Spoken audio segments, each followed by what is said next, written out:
Women who suffer violence at the hands of men are encouraged to report the crimes. But some say justice system fails them.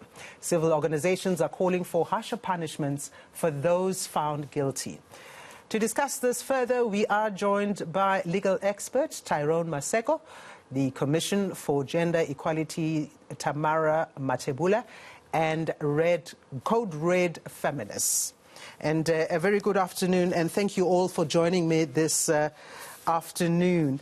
Maybe I could start by just throwing the question first to the Commission for Gender Equality and just find out from you what have you been noticing regarding the court's treatment of victims of, violence, rape, and obviously death as well. Have you been getting the kind of response and support that you believe should be happening? Tamara Mathebula. Good afternoon to you, Tamara, and good afternoon to your viewers out there. And thank you for having me in your show. Yes, basically, I think the Commission for Gender Equality has actually been observing quite a number of areas within the justice system. And I know that we have worked closely with the South African police in terms of looking at the existence of rape kits, both rape kits for adults as well as pediatric rape kits. We have also looked at how cases are handled up to the level of court. And recently, what we have also been monitoring quite closely is how those cases are dealt with in court, which is why not so long ago we have actually issued a statement following the announcement by the Honorable President Cyril Ramaphosa to actually make sure that there are specialized sexual offences courts that should be extended just to make sure that we allow people to actually walk into those courts, women, survivors of gender-based violence, and children. And we know that in those specialized courts, many women that we have spoken to when we do our investigative as well as research work have actually come back to us, Notemba, telling us that the courts are unfriendly. There are long queues. For women who stay in the rural areas, they walk long distances to go to court, and when they arrive at the court, they will actually be turned back to say the case has been postponed. And again, they have to raise another money to take a taxi or a bus and go to a court on that particular date that has been set. And what we have noticed, Notemba, is that even in those courts, both magistrates as well as people that are actually, or officers that are assisting in terms of handling the cases, and also in terms of processing things like, protection orders, are not specialized. They are not trained to actually handle cases related to gender-based violence, domestic violence, and femicide. So we are actually calling out as the Gender Commission, together with the President, to say that we need more specialized courts that can admit and be able to handle cases that are related to gender-based violence and domestic workers. And these must be done by trained, specialized, trained magistrates, specialized, trained officers, and they must be brought nearer to where communities are. Maybe, Tyrone, you can come in here and just give us an idea. What are the challenges, the frustrations of, the legal system? I understand, the problems that victims experience where police either just don't care enough to do the right thing, but also the courts have been dismissing cases of femicide or striking them off the court roll, for instance. And, and you find yourself wondering, are even our lawyers and the courts really caring for the victims of GBV? Indeed. Thank you, Tamara. I think one of the challenges that we have is that the processes that we have that deal with gender-based violence, I mean, in fact, they're actually not even termed processes that deal with gender-based violence. You know, we've got the Domestic Violence Act, we've got the harassment and so on. So these are really intended to deal with all sorts of violence and harassment, whether it's men or women and men. I've got no problem with that. The challenge that comes in is that the process itself is adversarial. So meaning that, you know, you've got one party against another party, and invariably it, in most instances, and here we have to separate between, I'll try and expand on it a little bit, between the Domestic Violence Act as an example, as opposed to criminal proceedings where, for example, a woman may lay a case of sexual assault, common assault, and on the list goes, and even rape in certain instances. Because there the standard, when you in the criminal court, the standard is beyond reasonable doubt. So yes, you have to prove your case beyond any reasonable doubt. And it's the state that has to prove the case beyond reasonable doubt, which means that there's going to be an investigation and a detailed investigation. And these things have to be done properly.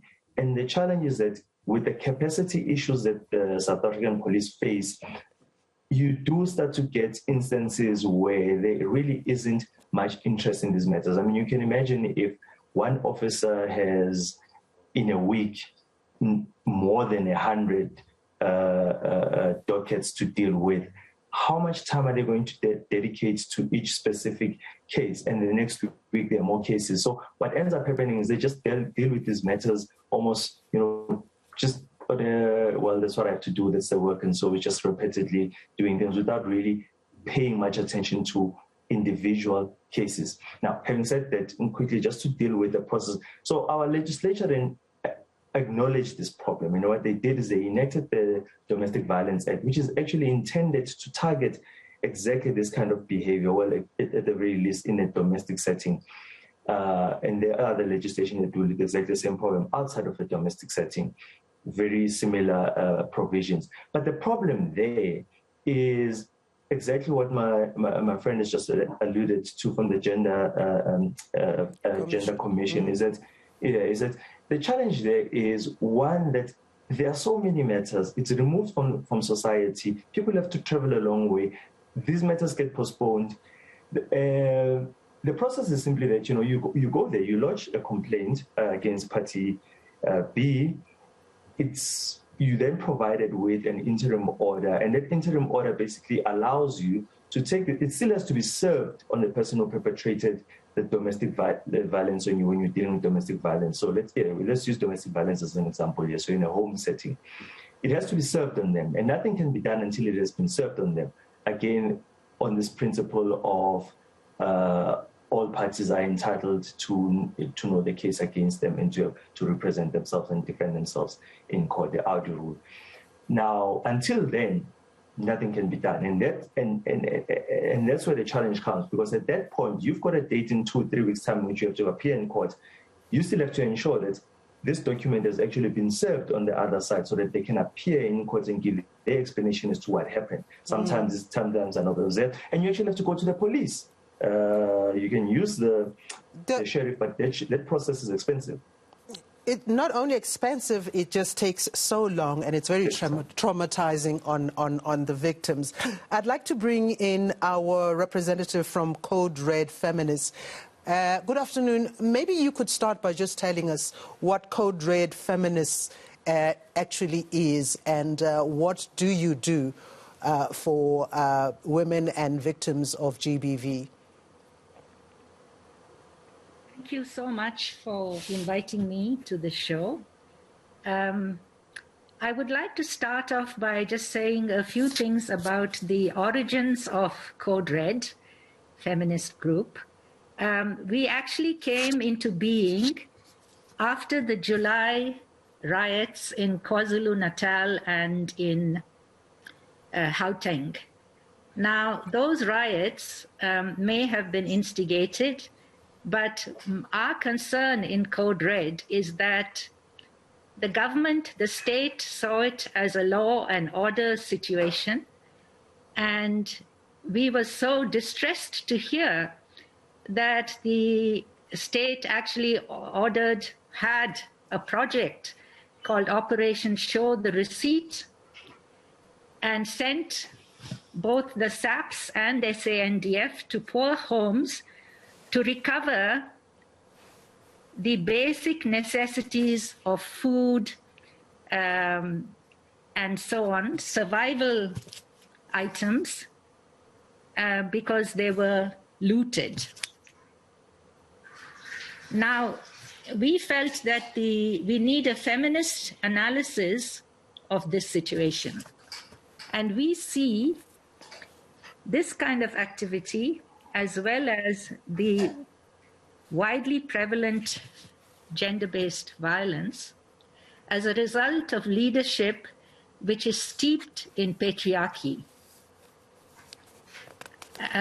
Further, we also see that the rich and wealthy and powerful get away with looting, with all kinds of corruption, and it is the poor who are victimized over and over again. So what does the organization then step in and do? So we are barely a month old. This organization came into being a month ago, soon after the July riots, and we have gathered around us over 40 or 50 organizations on the ground, grassroots movements, who have for decades been fighting for justice at all levels. We are fighting against the economic violence against our people, the poorest of the poor, the neediest of the needy. We are fighting against gender-based violence, and we have many, many recommendations and suggestions on how all of this can be treated and how we could ensure the kind of life that poor South Africans deserve to live. Yeah. So we have just started, and we will be, over the next few months, working out our plans of action. In fact, let's get to the solutions on how to address this very complex and deep situation in this country, because we are all aware of how grave GBV is in the country. But going to, calling the police and, arresting the culprits and them going through the court process, all those are reactive responses after the fact. So, question is, how do we then address the social conditions that actually even contribute to men as violent behavior? I mean, last year there was a whole big hoorah. Even the president had a number of solutions outlined, including, by the way, I believe mobile courts. Correct me if I'm right, Tyrone. Has any of last year's suggestions and been implemented? No, they haven't been implemented yet. And to be totally honest with you, Nothemba, I'm not confident that it's really going to make a material difference, because as things stand, with the processes that we have, which are adequate. I mean, the legislation that we have is absolutely nothing wrong with the legislation that we have is perfect. And my concern is, why is it that the police are still failing complainants? Why is it that the courts are failing complainants? I went to court just this week. Just this week I was in court, where a husband had been beating his wife for over 10 years. And after the most recent incident, she went to court and reported this matter. The court dismissed the complaint, and not because there wasn't evidence of the abuse, because the court in that instance said, well, you must take this matter to the criminal court. Excuse me, how can that be? Because the act itself actually acknowledges that there's nothing that precludes you from opening both matters. You can have an assault case, a criminal assault case being investigated, and have a domestic violence protection order in place. So that's not a basis to exclude. So now you've got magistrates who actually don't even know the law and understand the law. And secondly, she says, well, I cannot find proof that this will happen again, imminent harm. But the Act does not require that there should be imminent harm for a final order. It simply requires that if you've shown that you are a victim of domestic violence, that's enough. You should be given protection. So we are dealing with instances where magistrates don't know the law, they don't apply the law correctly for whatever reason, so they are failing our women. So I don't see how having more magistrates is going to resolve the problem when the ones that we have are simply, and I say the ones that we have advisedly because it's not all of them, but it shouldn't have to be all of them. All of them should be applying the law. We cannot have judicial officers who are failing our people. Not to mention the South African police who themselves sometimes take bribes and make cases go away. That's simply not good enough. And don't bother to investigate matters, take it lightly, talk abusers out of it and, mediate the matters themselves. It's unacceptable. Okay, Tyrone, clearly there are a lot of questions that we'll have to ask the National Prosecutions Authority regarding just those very matters that you have raised. Maybe, Tamara, you can just tell us, let's just get into the solutions. How can we solve and make sure that, the experiences of victims of gender-based violence and femicide, they get the justice they deserve in the courts and with their experiences with police? What needs to change? Nothemba, there's a lot that needs to change. If you remember, not so long ago in 2018, everybody, national civil society organizations, Chapter 9 institutions, government departments, actually held what we called a presidential summit. And that presidential summit that took place between the 1st and the 2nd of November 2018 actually came out, we came out there with a declaration with very clear resolutions that were actually coming out from all aspects, including what needs to happen in the criminal justice system to deal with the cases. But Nothemba, I just want to also just quickly take you to solution-driven kind of things that came out of there. I think 22 government departments were given responsibilities in terms of making sure that within a period of 6 months, which is, a 6 months period where the presidential emergency response action was committed. And I want to agree with Tyrone that nothing much has actually happened even since then. If we look at solution-driven kind of things that are enshrined in that declaration, but also in the National Strategic Plan that is addressing gender-based violence and femicide, you will find that there are clear solutions that need a collaborative, a concerted effort of all of us, Chapter 9 institutions, government departments, magistrate courts. If these solutions are there and the resolutions have been made, what are we waiting for? Nothemba, look, we know that, and we know that sometimes change doesn't take place in a very short period of time. One of the resolutions was actually saying that let's look at training and making sure that there is a training that is dedicated to magistrates, training that is dedicated to South African police officers, and a dedicated training to all officers that work in those courts. So that's why I'm saying that if we can actually make sure that we dedicate resources in the form of financial, but also, human resources that get specialized training, that will actually take a bit of time and after these trainings, people can actually be deployed in these courts to deal with these issues. That is why I think in the statement that we released as the Commission 2 weeks ago, we said, we are calling on expeditious training as well as opening and extension of these courts where there are specialized courts and specialized people that are deployed in those courts. Okay, let me just bring in our Code Red Feminist guest and just it looks like we have lost her online. But, you know, as we speak now to both of you, Tyrone and Tamara, there's a woman being beaten, there's a woman being raped, there's a woman probably being killed.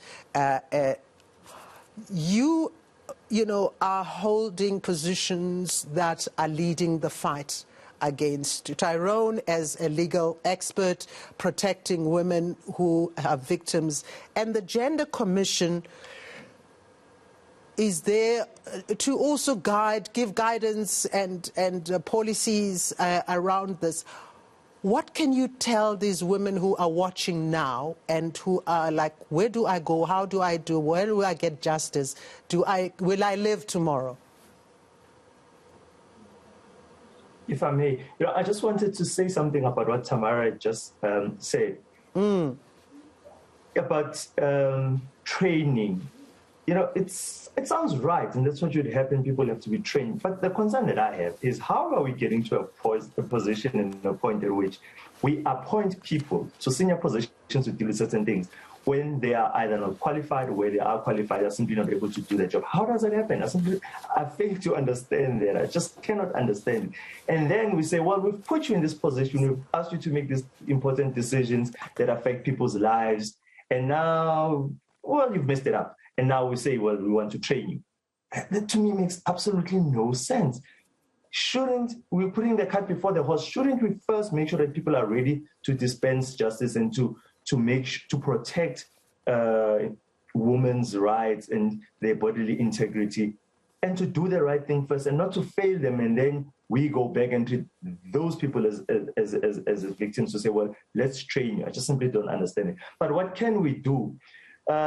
In fact, well, from where I sit in applying the law and the like, I think that for me is critical. You know, you mentioned earlier on in September that in most instances we are reactionary. We're dealing with the consequences after the abuse has taken place.